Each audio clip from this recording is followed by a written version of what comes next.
The truth is inside of us, and it's wonderful when we have the courage to tell it. This segment has a peculiarity to it. The stigma of taxation has been gradually disliked by citizens, and those citizens have a valid reason to have disinterest in the tax system. I think the trust has been lost with all countries that uphold such systems because it seems to be fraudulent based on the history of corruption. I can understand that. Who wouldn't? Anybody with the slightest common sense or having the basic level of education of a fourth grader can decipher what feels to be off. Now, as long as I've been alive, there have been thieves and crooks. Soon after I'm dead, there will be more of the same. Nothing will change because all things must come to pass. Eve ate from the tree, and Cain killed Abel. Therefore, nothing is new under the sun. Although we have developed a distaste for giving additional money to the government when we buy or sell, it all serves a purpose whether you agree or disagree. I believe if we didn't have a standardized method of deducting tax from our paychecks or income of any kind, no one would voluntarily give a portion of their means. Especially now, in this era where greed and self-idolization are more prominent than prior years. All forms of taxation have its benefits and its flaws, but the origin of it all was created for surety and adequacy. Anger and frustration usually comes from not understanding something clearly. Perhaps either you weren't taught properly by an unfit teacher, or you neglected to pay attention, which put a stunt to your own enlightenment. It's ironic how people who tend to be the most cruel or discontented are those who have the lack of knowledge of the truth. This makes sense why there is a lot of walking zombies out there today. They say history repeats itself. Well, that's an agreed statement because of the likelihood of habit and probabilities. It's all psychological, but the main reason we have the tendency to correlate our behaviors with the past is because we don't like to learn for the better. Instead, we like to look at history only as a means of weaponization or ammunition to rebel for a cause. This is why racism is still in existence, as well as bigotry. We never learn. We're hard-headed.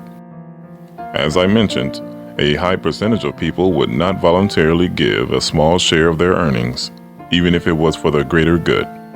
Why? Well, because this society is narcissistic and entitled. Needless to say, they are the most ignorant.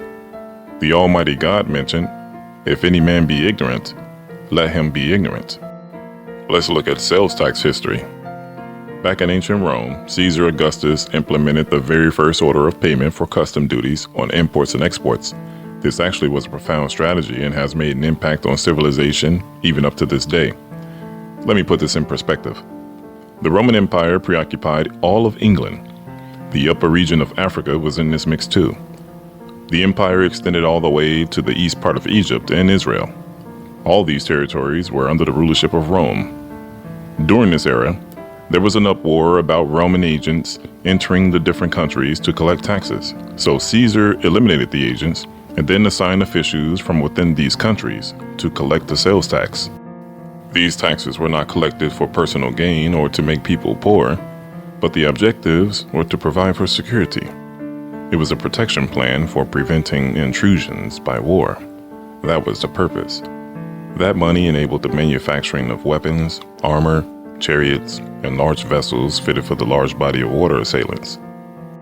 Interestingly enough, before Caesar's empire, the Athenians in ancient Greece periodically paid a tax for numerous war expenditures. Once the war was over, win or lose, the government would remove the imposed tax and the Greeks would continue to live without that expense. There were instances where the government would revoke the tax before the war would initiate because all of the necessary equipment and weapons would have been built. Nearly 5,000 years ago in Egypt, the pharaoh implemented a 20% tax on all grain harvests. That's an incredibly large amount to mandate, but in the grand scheme of it all, it was not impeding on the lives of the people. They were able to still remain nourished and feed themselves well. But today, we have a tax bracket that is close to 40%, and it gradually reached this point over the centuries with countless revisions. There was nothing coin-based or the likes of a tangible currency in that time. The grain was a representation of value, and it served well for mutual exchanges. So did cattle, merchandise, territory, and slaves. This leads me into the scandalous behaviors of taxation. Again, this system had nothing to do with squeezing money from the citizens to put in the pockets of the government, but it was for wartime, public services, and roadways. The fact is that the state and local government have their share into the maintenance of the highways and roads, 60% from the state and 40% from the local, based on the data from the United States Census Bureau of state and local government finances. The problem is that there's a nonchalant and dismissive demeanor to these tasks. There are a lot of roads that tend to go months or even years without repair for safe driving. It's embarrassing when people are getting taxed by their income and businesses for their sales tax, but yet there's a great delay in prioritizing the urgency to fix bad roads for the average commuter in possession of a vehicle or motorcycle, even also for your frequent bicyclist. For a century, sales and income tax were the bulk of the business. In the 1800s, things began to change. Taxes and wars were most common in the Middle Ages, and the 100 Years' War began because there was rebellion and dissatisfaction over high tax rates. To combat this, England was subjected by law that the wealthy would pay more taxes than the poor. Later, the King of England declared that all citizens should be taxed according to their status and means. This is why we Americans have tax bracket percentages. It's recorded that the Duke of Lancaster paid 520 times higher than the average peasant in those days. That's absolutely absurd, regardless of your net worth. I think the balance of fair and reasonable deductions are acceptable. The more you acquire, the more you should be expected to contribute based on the earnings you gained. Likewise, if your earnings are low, or close to nothing at all, then it's reasonable to say that you will be only expected to give a modestly low portion of your financial gains. From everyone who has been given much, much will be required, and from him who has been entrusted with much, even more will be demanded. Stated by the king who was placed in a manger after his birth. We are all too familiar with how the United States have finagled their way to accumulate more than a passable amount. There are some embarrassingly abstract methods of taxation. Greed is a disastrous thing. It makes you do just about anything to get those old presidential faces. I think I read somewhere that there are taxes on orange juice and sugar. I guess if you go as low as to impose tax on things that are not truly suitable for it, then I suspect in the near future, somebody is going to figure out how to tax oxygen. No wonder there is people out there who decide to tax evade. Nonetheless, if you understand your rights in the legislation, then you wouldn't have to worry about being duped or defrauded, which is a federal offense if you're ever in that situation. If you ever think for once that you have gotten away free with stealing, then you might want to think again, because men do not despise the thief if he steals to satisfy his hunger, yet if caught, he must pay sevenfold. He must give up all the wealth of his house. Everyone must submit himself to the governing authorities, for there is no authority except that which is from God. The authorities that exist have been appointed by God. Consequently, whoever resists authority is opposing what God has set in place, and those who do so will bring judgment on themselves. For rulers are not a terror to good conduct, but to bad. Do you want to be unafraid of the one in authority? Then do what is right, and you will have his approval. For he is God's servant for your good. But if you do wrong, be afraid, for he does not carry the sword in vain. He is God's servant, an agent of retribution to the wrongdoer. Therefore, it is necessary to submit to authority, not only to avoid punishment, but also as a matter of conscience. This is also why you pay taxes.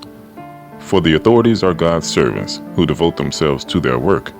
Pay everyone what you owe him. Taxes to whom taxes are due, revenue to whom revenue is due, respect to whom respect is due, and honor to whom honor is due. Now, again, there are some corrupt officials in every governmental department, but as I mentioned in my previous episode, there are still a good amount of people who have integrity in the batch of the bad ones. Remember me talking about the Roman Empire? Well, after the assassination by stab wounds of Julius Caesar, it was then succeeded by his great-nephew, Caesar Augustus, who was eventually adopted as his son because of the written will that was made. He inherited all of the governmental power and estate. All of Italy, Spain, and further east countries such as Egypt and Israel were governed under Caesar. The reason why this is important to know will be explained shortly, but what we all need to accept, whether we like it or not, is that people need a governmental figure or ruler.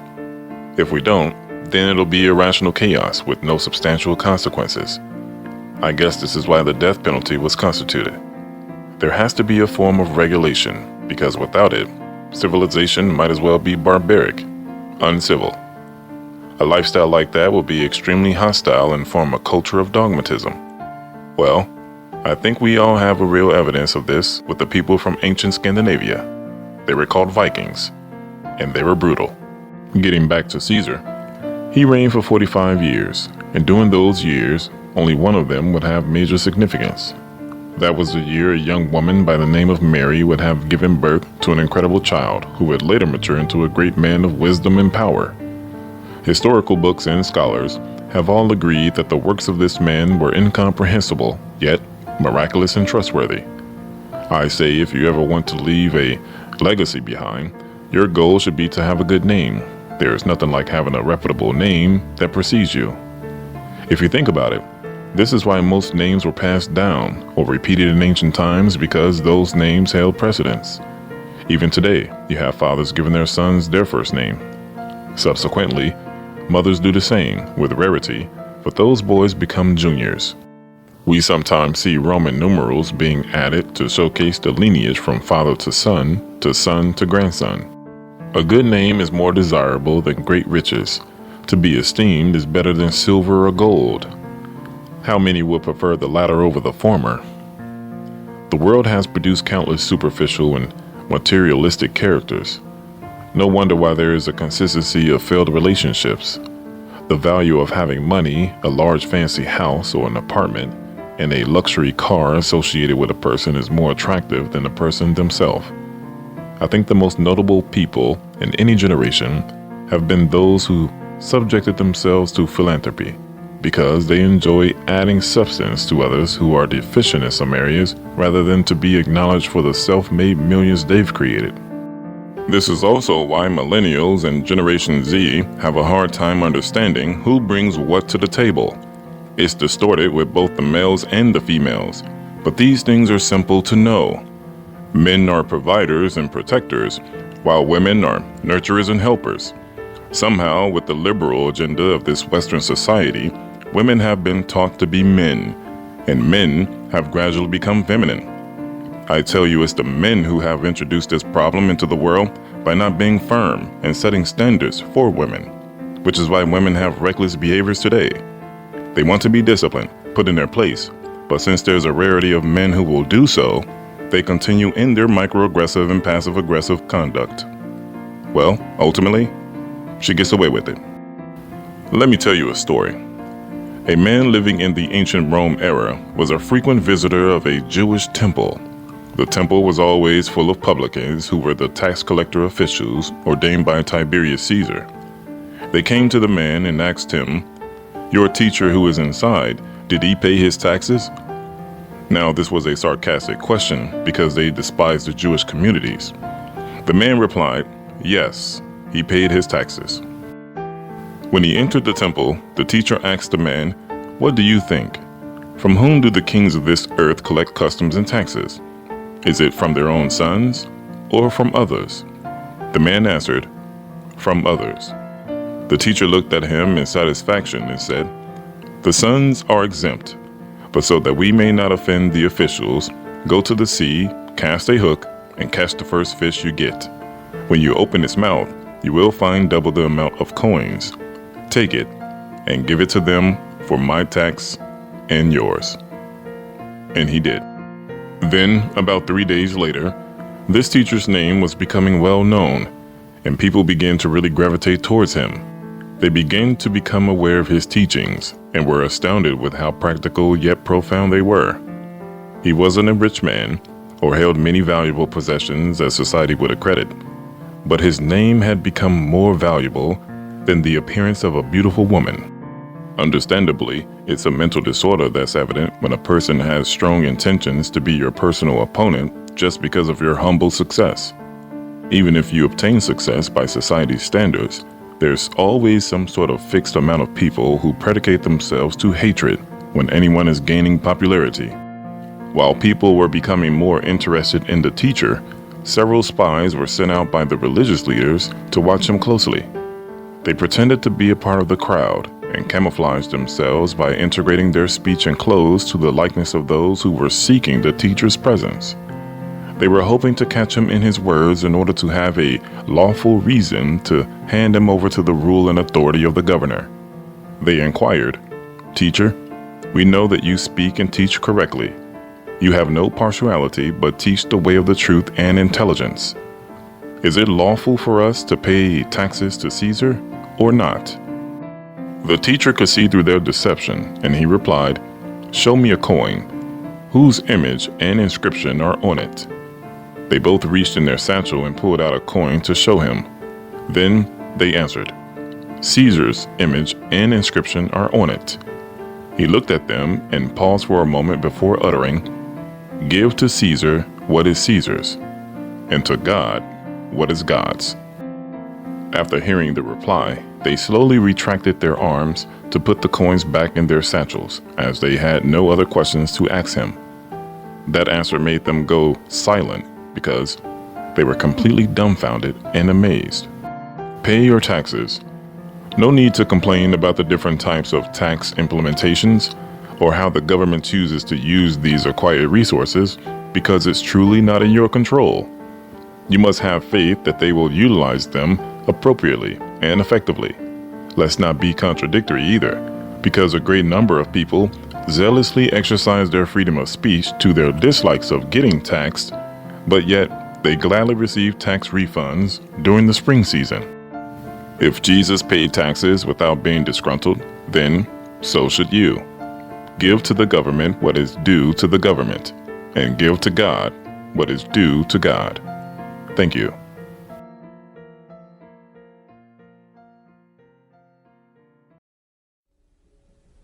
The truth is inside of us, and it's wonderful when we have the courage to tell it.